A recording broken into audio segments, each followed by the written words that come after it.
हिंदी कहानी शादी से ज्यादा जरूरी पढ़ाई है। बचपन से ही मुझे बताया गया था लड़के गंदे होते हैं, लड़कों से सिर्फ काम भर की बातें करनी चाहिए, ज्यादा लगाव ठीक नहीं है, और यह चीज हमेशा से मेरे दिमाग में भरी हुई थी। इसी साल मेरे कॉलेज का रिजल्ट आया था और मैंने अपना ग्रेजुएशन कंप्लीट किया था। मैं उत्तर प्रदेश के छोटे से जिले से हूँ जहाँ पर ग्रेजुएशन कंप्लीट होते होते लड़कियों की शादी कर दी जाती है। इसलिए मेरे पापा और मेरे भाई और मेरी माँ मेरे लिए रिश्ते देख रहे थे। अलग अलग साइट पर, अलग अलग फेसबुक ग्रुप पर मेरे लिए लड़के देखे जाते था। एक दिन मेरे भाई की नज़र फेसबुक ग्रुप के एक लड़के पर पड़ी जिनका नाम प्रदीप था। प्रदीप दिखने में काफ़ी ज़्यादा सुंदर थे, पढ़े लिखे थे और अच्छा व्यवसाय करते थे।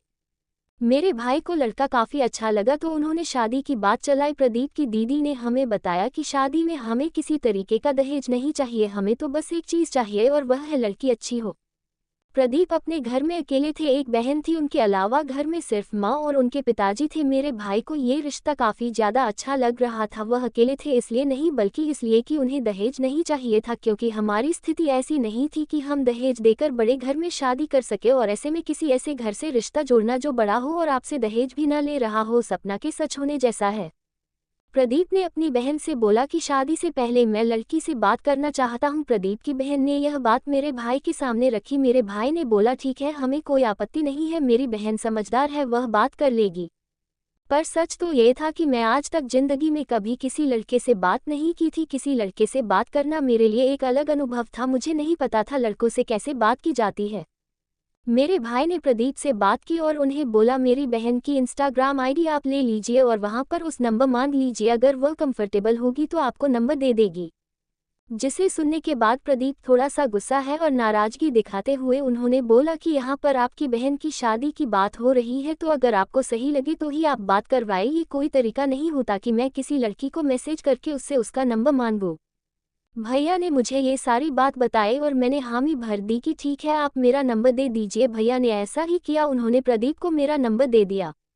अगले दिन प्रदीप का फ़ोन मेरे पास आता है और वह कुछ बोलते हैं, लेकिन मैं किसी भी चीज़ का जवाब नहीं दे पाती, क्योंकि यह मेरे लिए बिल्कुल नया अनुभव था कि किसी लड़के से कैसे बात करनी है, वह कैसे प्रश्न पूछ रहा है, उसके जवाब कैसे देना है। मेरे लिए काफ़ी कठिन कार्य था, क्योंकि बचपन से मुझे ये सिखाया गया था कि लड़के गंदे होते हैं, उन्हें सिर्फ और सिर्फ ज़रूरत के समय पर याद करना चाहिए। खैर, हमारी बात शुरू होती है। प्रदीप की उम्र मुझे 7 साल बड़े थे। उन्होंने मुझसे पहली बात यही चीज़ पूछ, पढ़ाई तो पूरी हो गई है, आगे क्या करना है। मेरे पास कोई जवाब नहीं था। मैं उनसे बात करती, पहले दिन तो मुझे अच्छा नहीं लगा, लेकिन धीरे धीरे मुझे अच्छा लगने लगा। अब वह समय आता है जब मेरे घर वाले प्रदीप के घर पर उन्हें और उनके परिवार से मिलने जाने वाले थे। अब प्रदीप भी मुझे बात करने के तरीके से काफ़ी ज़्यादा अच्छे लगने लगे थे। मेरा जो कहना था कि लड़के अच्छे नहीं होते, वह धीरे धीरे खत्म होने लगा था।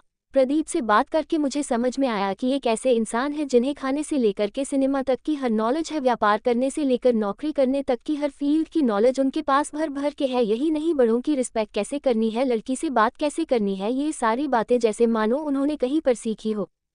फिर वह दिन आ जाता है जिस दिन मेरे घर वाले प्रदीप के घर जाते हैं उनको देखने के लिए। घर पर जाने के बाद मेरे भाई प्रदीप से बात करते हैं, मेरे पापा प्रदीप को देखते हैं। घर काफ़ी अच्छा था, घर में किसी भी चीज़ की कोई कमी नहीं थी और परिवार भी काफ़ी सुलझा और सच्चा था। वहाँ से घर आते ही मेरे पापा मुझे मिलते हैं और काफ़ी खुश रहते हैं, और उन्होंने मुझे बस एक बात बोली, फ़ोटो तो कुछ नहीं है, लड़के को सामने से देखो, बड़े बड़े हीरो फेल है उसके आगे। जिसे सुनने के बाद मैं काफ़ी शर्मा गई। कुछ देर बाद मेरे भैया आते हैं और वह मुझसे बोलते हैं, जानती हो जानवी, प्रदीप जी से मेरी क्या बात हुई। मैंने बोला हाँ भैया बताए क्या बात हुई। वह तुरंत बोलते हैं कि वह इतने अच्छे इंसान है कि वह कहते हैं कि अभी तो तुम्हारे बहन की जस्ट पढ़ाई कंप्लीट हुई है, इतनी जल्दी शादी क्यों कर रहे हो। जिसे सुनकर मुझे काफ़ी अच्छा लगा था। इसके बाद भैया ने बताया कि वो बोल रहे थे अगर तुम्हारी बहन की उम्र की मेरी बहन होती तो मेरी पहली प्रायोरिटी उसकी पढ़ाई करना होता, ना कि उसकी शादी के लिए लड़का ढूंढना नहीं। भैया खुशी खुशी मुझे ये चीज़ बता रहे थे और मुझे भी अच्छा लग रहा था। तभी दूसरे दिन प्रदीप के घर से फ़ोन आता है और प्रदीप की बहन मेरे भाई से बोलते हैं, हम लोगों को आपके यहाँ आने में थोड़ा वक्त लगेगा, अगर आपको ठीक लगे तो आप और भी जगह पर लड़के देख सकते हैं। मेरा भाई का मन उदास हो गया, उसने यह बात मेरे पापा को बताई। पापा ने भी कुछ नहीं कहा। मुझे भी काफ़ी धक्का लगा। मैंने सोचा कि प्रदीप को फ़ोन करके उनसे बात की जाए कि आखिर क्या बात है, पर मैंने अपने आप को रोक लिया। लेकिन दिन रात मेरे दिमाग में यह बात चलती रहती, आखिर ऐसा क्या हो गया। फिलहाल एक हफ्ते बाद मैं प्रदीप को कॉल किया और उनसे पूछा कि आपके घर वालों ने मना क्यों कर दिया, जिस पर प्रदीप ने मुझसे कहा, जानवी, तुमसे 20-25 दिन बात करके मुझे ऐसा लगा जैसे तुम्हें अभी सोशल चीज़ों को जानने की ज़्यादा ज़रूरत है। तुम्हारे लिए शादी से ज़्यादा ज़रूरी पढ़ाई कर रहा है और समाज को समझना है। अगर तुम एक बार इन चीज़ों को समझ लेती हो और अपनी पढ़ाई आगे रखती हो तो तुम्हें मुझसे कहीं ज़्यादा बेहतर लड़का मिलेगा। मैंने उन्हें बोला, पढ़ाई तो शादी के बाद भी हो सकती है। फिर यह बहाना कि उन्होंने तुरंत जवाब दिया, हो सकता हूँ तुम मुझे गलत समझो, पर मेरी भी एक बहन है, वह भी आगे पढ़ाई करना चाहती थी पर उसकी शादी कर दी गई और हर बार एग्जाम में 1 या 2 नंबर से उसकी रैंक रुक जाती। वह कितनी भी कोशिश करती, ससुराल वालों के सामने उसे काम करना ही पड़ता था और एक समय ऐसा आया कि पढ़ाई उसकी पहले प्रायोरिटी नहीं बल्कि सास ससुर की सेवा और पति की देखभाल करना उसकी प्रायोरिटी बन गई। मैं नहीं चाहता कि तुम्हारे जैसे टैलेंट वाली लड़की इस जाल में फंसे। मेरे हिसाब से तुम्हें भी पढ़ाई करनी चाहिए और अपने करियर के बारे में सोचना चाहिए, लेकिन अगर तुम्हें लगता है कि मेरी बात गलत है और तुम इन चीज़ों को आगे जाकर मैनेज कर सकती हो तो हम कुछ दिन बाद तुम्हारे घर तुम्हें देखने आ जाएंगे। प्रदीप की बात सुनकर के मैं सच में सोच में पड़ गई कि मुझे क्या करना चाहिए और मैं अलग अलग जगह पर इसके बारे में ढूंढना शुरू किया। अपने दोस्तों से बात करना शुरू किया जिनकी शादियां हो चुकी थी, पर अब मुझे धीरे धीरे पता चलने लगा था कि प्रदीप की एक एक बात सही थी। कुछ समय बीतने के बाद मैं एमसीए में एडमिशन लिया और अपने आगे की पढ़ाई करने के लिए कॉलेज जाने लगी। क्योंकि कॉलेज काफ़ी बड़ा था और यहाँ पर अलग अलग तरीके के लोग रहते थे, जिससे मुझे सोशल चीज़ों के बारे में जानकारी हुई। लोगों से कैसे मिलना है, कैसे बात करना है, कैसे किसी के बारे में जाना जा सकता है, ये सारी बातें मुझे कॉलेज जाने के बाद पता चले। मुझे ये पता चला कि यहाँ पर लोग अपने काम निकलवाने के लिए आपके सामने अच्छा बन सकते हैं।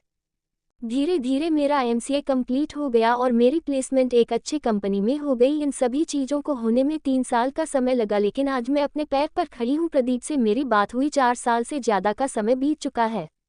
वह कहाँ है, क्या करते हैं, मुझे इसकी कोई भी जानकारी नहीं, पर बोलते हैं ना, आपकी ज़िंदगी में कभी ना कभी कोई ऐसा है जो आपकी ज़िंदगी को बदल कर रख देता है। मेरी जिंदगी में वह इंसान प्रदीप थे जिनकी सूझबूझ और अच्छी नॉलेज की वजह से मेरे परिवार वालों ने मेरी आगे की पढ़ाई कराई और उनकी बातें मेरे दिमाग में घूमती थी, जिसकी वजह से मैंने पढ़ाई में अच्छा परफॉर्मेंस दिया और मेरी नौकरी एक अच्छी संस्था में लगी। आज शादी के लिए हर दूसरे दिन नए रिश्ते आते हैं, लेकिन प्रदीप से हुई वह 15 दिन की बात आज भी मेरे दिलो दिमाग में ताज़ा है। प्रदीप एक ऐसे शख्स थे जिन्होंने मेरी जिंदगी बदल कर रख दी। एक लड़की जिसकी शादी हो जाती और वह घर की जिम्मेदारियां में व्यस्त रहती से उन्होंने मुझे एक इंडिपेंडेंस, पैसे कमाने वाली और सोशल चीज़ों को समझने वाली लड़की में बदल के रख दिया। यदि आज प्रदीप मुझे मिलते हैं तो मैं उन्हें गले लगाकर शुक्रिया अदा करना चाहूँगी, पर वह कहाँ है, क्या कर रहे हैं, किसके साथ है, मुझे इसकी कोई जानकारी नहीं है। कभी कभी मुझे लगता है कि भगवान ने प्रदीप को मेरी जिंदगी में सिर्फ इसी मकसद के लिए भेजा था। वह मकसद पूरा हो गया और वह फरिश्ता भी हमसे दूर चला गया। हमारी कहानी इस पेज के माध्यम से मैंने ये story best Hindi story on study, best Hindi story, Hindi कहानी शादी से ज़्यादा ज़रूरी पढ़ाई है, बेस्ट स्टोरी इन हिंदी, आप लोगों तक शेयर की है। आप लोगों को ये कैसी लगी मुझे ज़रूर बताएं। ऐसे ही वीडियो देखने के लिए हमारे चैनल को लाइक एंड सब्सक्राइब करें। Thanks for watching.